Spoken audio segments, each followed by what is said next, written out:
So these guys are brainwashing these young kids without giving them any solutions, right? Yeah. And a lot of these high school boys and a lot of these college guys, they watch these videos and they actually believe what they're preaching. And have you noticed that all these guys, these black pill content creators, right? None of them show off their face. Correct. Yet and people actually believe them without seeing them. Like, that's what doesn't make any sense. And that's the funny thing, because a lot of these like guys will see stuff like my content and they'll call me a pickup artist or a PUA and say that I'm a snake oil salesman, right? Well, where exactly is the snake oil that I'm selling? Where have I shown you that? But instead, what they're selling is doom and gloom. They're the real snake oil salesmen.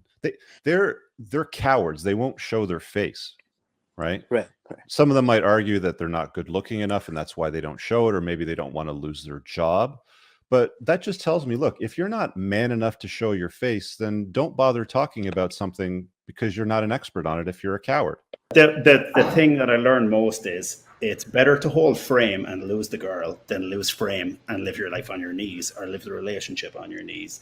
And I went through a situation the last couple of weeks where a girl flaked on me for dinner. Yeah, tell that story. Yeah, so I cut her off. And, you know, I spoke to a couple of you guys in the community and they were like, well, don't be like butthurt, ghost her. Just say, cool, no problem. So 24 hours later, I said, cool, no problem. And then I just dropped it after that. I went on about my life, doing my stuff, because I learned if she's not coming into my frame, I'm not going into her frame. I'm not going to chase her. Blue pill baited me in the past, would have went after her, would have texted her and said, hey, you want to come out Wednesday instead? Some nonsense like that. So I just went on about my life. Friday, I get this text and I just message her back and I say, let's talk. So we talk and, you know, she says she's really into me and all that. And I said, look, I just want you to know I have standards. I said, I do not buckle to those standards. You flaked on dinner. If you want to go back out with me, you're going to take me out to my favorite restaurant, which was last night. I said, and you're going to pay for it and you're going to buy me drinks and you're going to apologize. And I was like, I ZFG mode. I'm like, I don't care. You know, I said all those things I never thought I'd say in the past to a girl. You're going to apologize to me. You're going to take me to dinner. So, you know, all that stuff happened. We went out last night. We had a great time. And this is, you know, one thing I want to emphasize is holding frame is not bossing on chicks or winning or getting one over on them. It's having self-respect. And I said to Moff earlier, if you're a young guy listening to this podcast and you have never walked off the lot from a used car dealer, you won't be able to hold frame. You have to be able to walk away from something that you like and like it a lot. If you can't do that, frame's gone. Yeah. What are your thoughts on a, you know, pop phone scavenging hunt?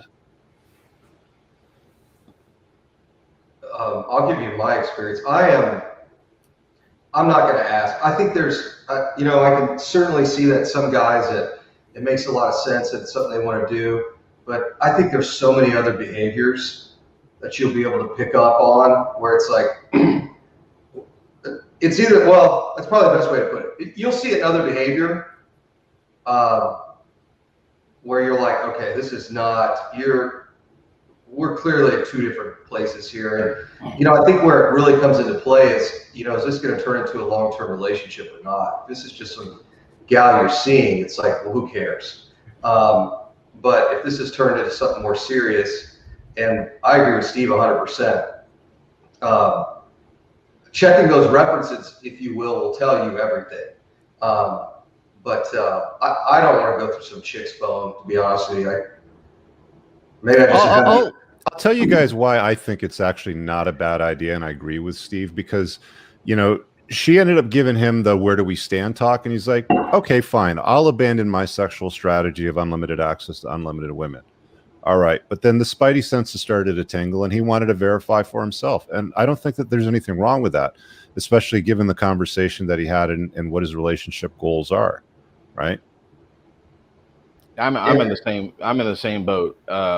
You know, with my current LTR, it's not like, you know, every freaking second, but once a month, once every 2 months, if I just happen to see her phone, I'll pick it up, scroll through the text, and see if there's anything weird there. Because she does outside sales, and 90% of her clientele are men, and I know what the deal is. So, you know, yeah, and And it's not malicious or anything like that. It's just like, I'm going to make sure that everything is straight. And if it's not straight, it's going to be confronted immediately. It's just the deal. She knows that. Yeah, I agree with that. And in my opinion, you know, I don't want to promote an ongoing culture of mistrust. Right. And kind of the way I couched it in the moment is, you know, I'm asking for this because of the following criteria you and I agreed to. There's behaviors XYZ that don't align to this. You're telling me you want something different, that you want a second chance. I'm receptive to that, but I need some currency and coin in the realm to know that what you're asking for is legitimate and that I'm not just getting strung along. And so when she agreed to that, I think that was it showed heavy investment on her part that, hey, I'm willing to open the books to this guy. I'm willing to show him, you know, the records he's looking for to get that buy-in. You know, because again, if hypergamy is not satisfied, or it's satisfied only in that moment, you are setting yourself up for failure. But when in my opinion, in that moment, she's willing to open the books and willing to talk about everything. That gives me that, you know, as you mentioned, Rich, that extra reassurance. Okay, hey, I am the hypergamous best option here. She is being genuine in the things she's talking about. The story she's telling me about the work life is genuine, and there's not the social media attention-seeking behavior that I think wrecks a lot of women in relationship. Right on.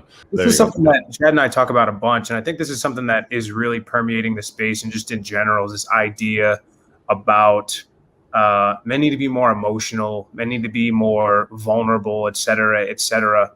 I would love to hear Chad's perspective, because I know that it's changed from like day one or early weeks of dating to now, where, you know, it's, why don't you open up more? Why don't you talk about this more, or this and that, or tell me what's going on? Because Chad is, if you guys don't know, he runs businesses, a very successful guy. So I'd love to kind of hear his take on how he's maintained frame throughout this LTR. There's, you know, you would think over a long period of time, there might be some more, you know, emotional talks and stuff like that, but there's less. It's actually less. I'm like, this is how it's going to be. This is what's going on. This weekend is, you know, this weekend we're going here, or we make a plan or whatever. But as far as like, you know, she'll ask me, you know, of course, I mean, I've known her for 4 years. She'll ask me, you know, how's your day? Stuff like that.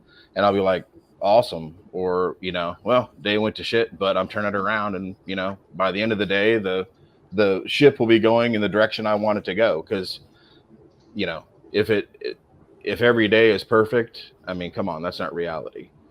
So I'm willing to say, yeah, my day was shitty today, but I got it turned around. No big deal. How was your day? You know, but any emotion in the relationship is projected by her. I focus on bringing emotion out of a woman. Any girl that I date, you know, since I've come into this space 6 years ago, I focus on the emotional connection, because like we had said before, a woman wants to be in a fairy tale. They want to be in a love story. And you being the emotional tampon of that arrangement is not a fairy tale for a woman. So for me, it's, you know, holding the frame, being masculine. This is what I'm doing. This is where I'm going. Get on the ship. It's sailing with or without you kind of thing. That has been through the whole relationship. And any time, I mean, I literally pay attention.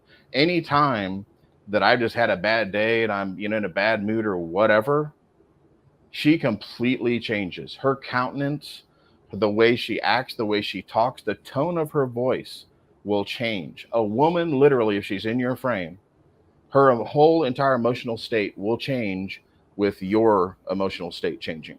Yeah. So the more you can be that, yeah, the more that you can be that rock, you're a fucking mountain. Nothing is going to move you. The world could collapse. You're gonna rebuild it. You still got this, man. Meteors coming to strike the earth. Yeah, I got this, babe. Don't worry about it. I got this. Yeah, that's the thing. Yeah. And because it's all about emotion. There's no explanation. There's no logic. There's no nothing. It's all about emotion and the emotional response you bring out of a woman.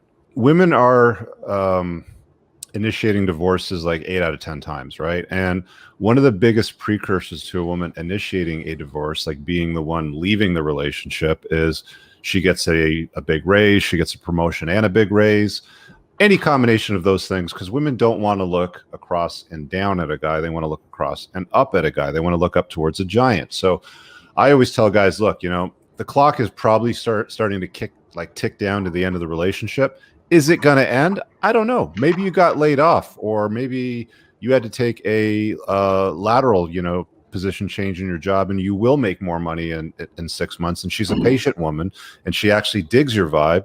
And her making $10,000 or $15,000 more than you a year isn't a huge deal for her at that time. But female nature, right? Like, women are hypergamous, so they need to feel like they have settled with their best option on a consistent basis. I mean, if they feel like they haven't settled with their best option, then again, don't be surprised if she leaves you at some point. That's just, on a balance of probabilities, how things need to work. So is that an important part of managing frame in a relationship?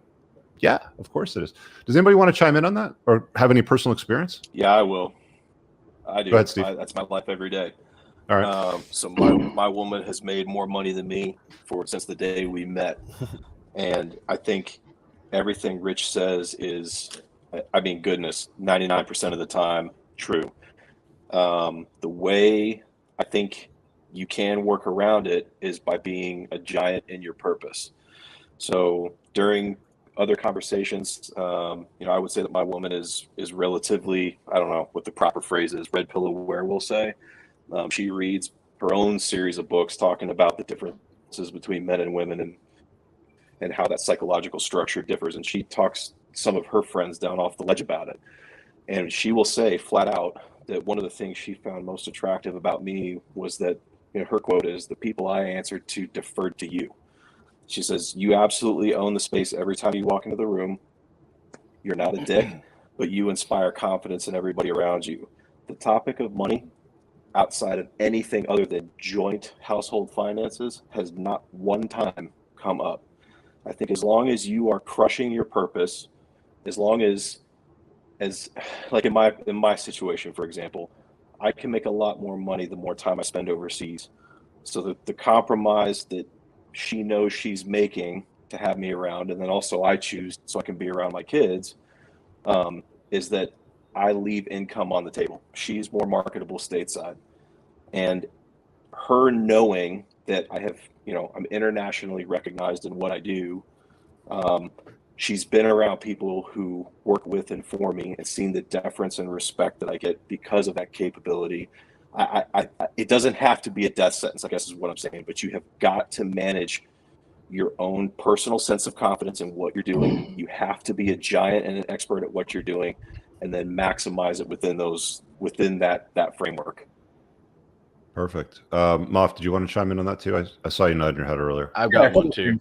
Okay, yeah, cool. well, I think first we got to. I mean, how old is this guy, right? I mean, we got age obviously comes into as a definite factor. I mean, if you're in your early 20s and you're in school to be a doctor or a lawyer, and she sees your potential for later in life, then typically not a big deal. Now, if you're 35 and doing that same thing, and you decide that you're going to stop, flipping burgers and decide you're going to go find your purpose later in the life, you're pretty much done. I tend to think that while it can work in some situations, and I equate it to, like, take height, for example, too, right? Short guys, like, okay, level up in other areas. Your woman makes more money than you, okay, level up in other areas. It just means you have to work harder to sort of maintain that frame. I tend to lean towards you're better off staying away from those. I mean, if you're already in LTR, then I get it. Walking away may not be just the easy choice.